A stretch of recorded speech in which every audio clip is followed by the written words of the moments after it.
नमस्कार, आप देख रहे हैं राष्ट्रीय न्यूज। और नजर डालते हैं खबर की और आपको बता दें, कानपुर में राज्यसभा सांसद और पूर्व deputy CM doctor Dinesh Sharma ने प्रेस कॉन्फ्रेंस में कांग्रेस और विपक्ष पर तीखा हमला बोला।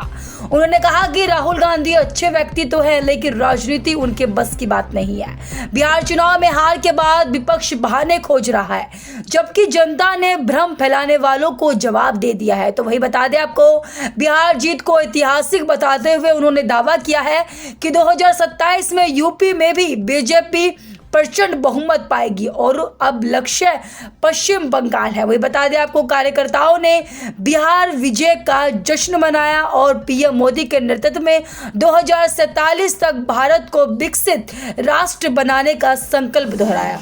झूठा भ्रम फैला के ये वो लोग हैं जो कोरोना के समय वैक्सीन के बारे में भ्रम फैला रहे थे। ये वो लोग हैं जो सीएए के समय देश बढ़ जाएगा उसका भ्रम फैला रहे थे। ये वो लोग हैं जो सोरेश चाचा के इशारे पर सैम एम अंकल के कहने से जो भारत के 370 धारा को हटाने पर भारत के विभाजन की बात कर रहे थे। ये वो लोग हैं जो जगह जगह पर वक्फ बोर्ड के संबंध में नियम लाने पर ये अशांति फैलाने का दावा कर रहे थे। ये वो लोग हैं जो ट्रिपल तलाक में मुस्लिम बहनों को न्याय नहीं मिलने दे रहे थे।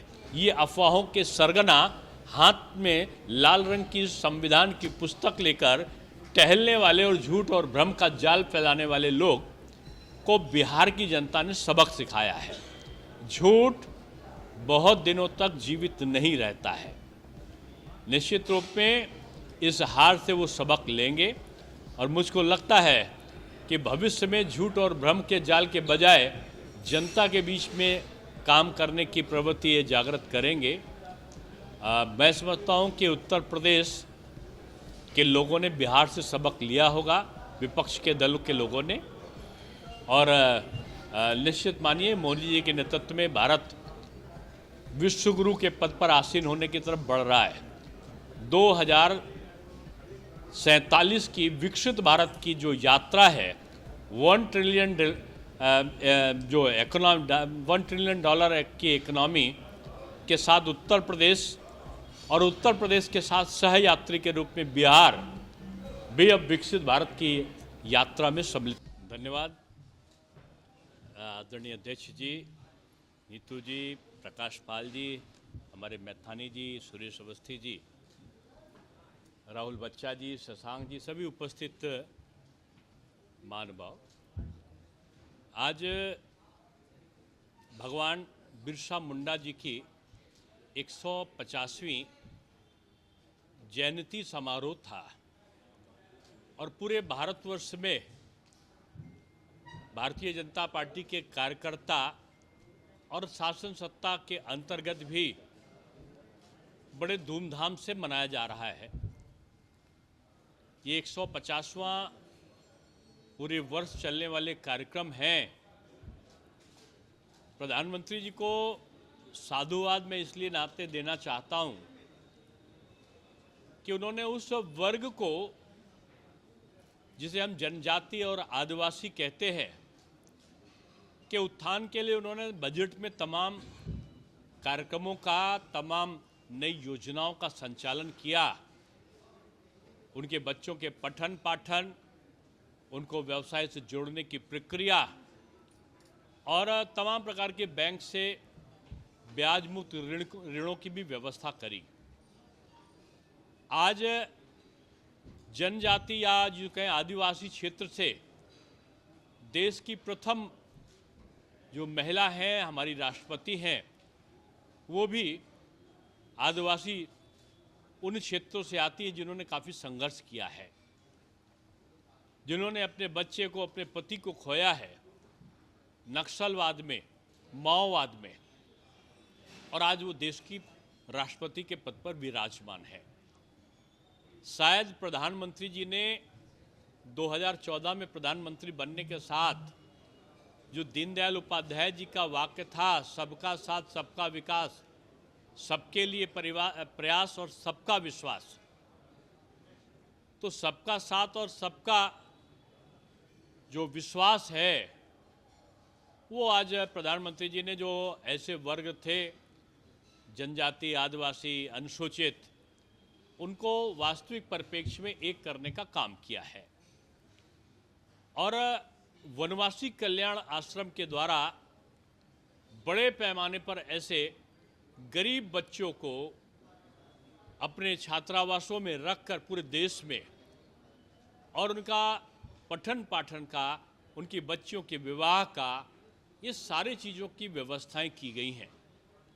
सरकार और संगठन, खासतौर से मैं राष्ट्रीय स्वयंसेवक संघ के उस सेवा समूह को, जिसे हम वनवासी कल्याण आश्रम के नाम देते हैं संगठन को, उन्होंने प्रशंसनीय काम किए हैं।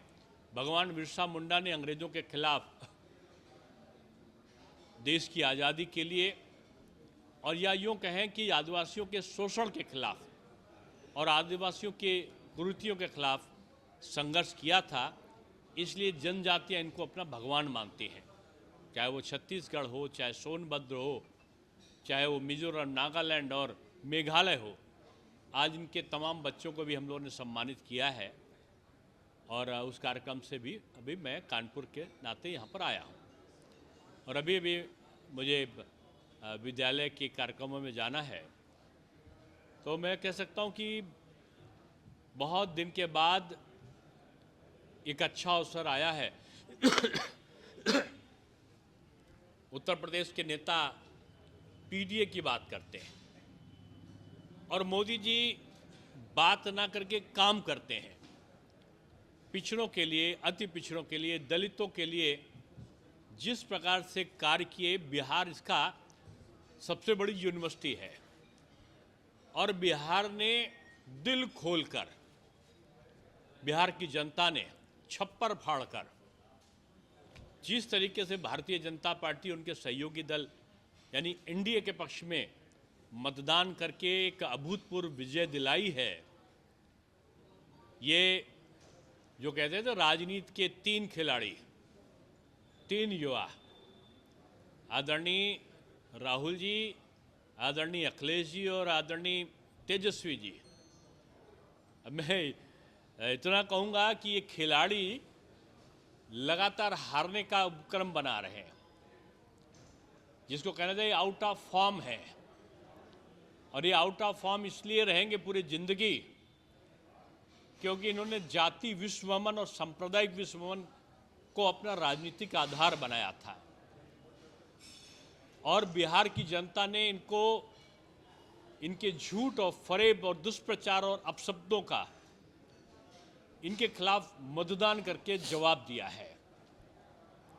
मैं समझता हूं कि ये उत्तर प्रदेश के लिए, बंगाल के लिए और तमिलनाडु के लिए सबक है।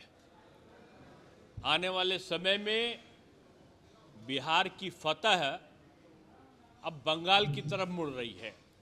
जो बीजेपी की विजय यात्रा है, उसका कार्यकर्ताओं का जो आज जोश है, तमन्ना है, वो बिहार के बाद बंगाल और बंगाल के बाद तमिलनाडु, ये विजय यात्रा जरूर से निकलेगी और विजयी होंगे, क्योंकि बंगाल में भी अपराध, भ्रष्टाचार, महिलाओं के साथ में अत्याचार, ये अपनी चरम सीमा पर है।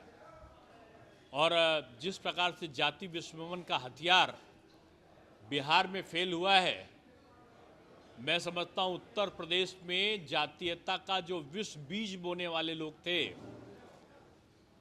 उनके मंसूबों पर यह तमाचा है। उत्तर प्रदेश 2027 में मैं समझता हूँ कि बिहार से बड़ी विजय होगी और बंगाल हमारी प्रतीक्षा कर रहा है।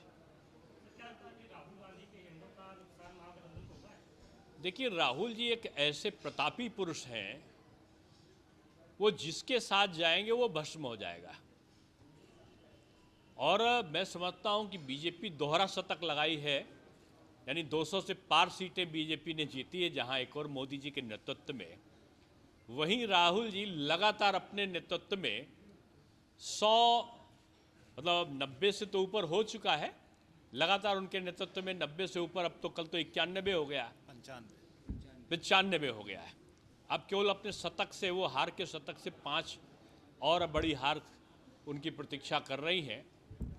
और राहुल जी ऐसे हैं जिसके साथ जाएंगे खुद तो डूबेंगे और दूसरा भी उनके साथ पराजय का स्वाद चखेगा। अभी बहाना पहले से खोज पाए थे। आप देख रहे थे चुनाव से पहले कहीं भी बेईमानी हो गई, एक आरोप नहीं लगाया। कहीं भी मानो जाली मतदान हुआ हो, इनके एजेंट्स ने एक भी शिकायत दर्ज नहीं कराई है। बिहार चुनाव निष्पक्ष हुआ है, इनके लोग बोल रहे थे और बोलने के बाद मतदान में भी, गणना में भी एक आपत्ति नहीं उठा पाए हैं। अभी 4-5 दिन बाद इनका जिन्न जागेगा। कहीं ईवीएम का जिन्न जागेगा तो कहीं इनका पीडीए का जिन्न जागेगा, तो कहीं इनका चुनाव आयोग का जिन्न जागेगा। जागे या सोए, लेकिन निश्चित रूप में इनका नेतृत्व में कार्यकर्ता ही रो रहा है इनकी पार्टी का।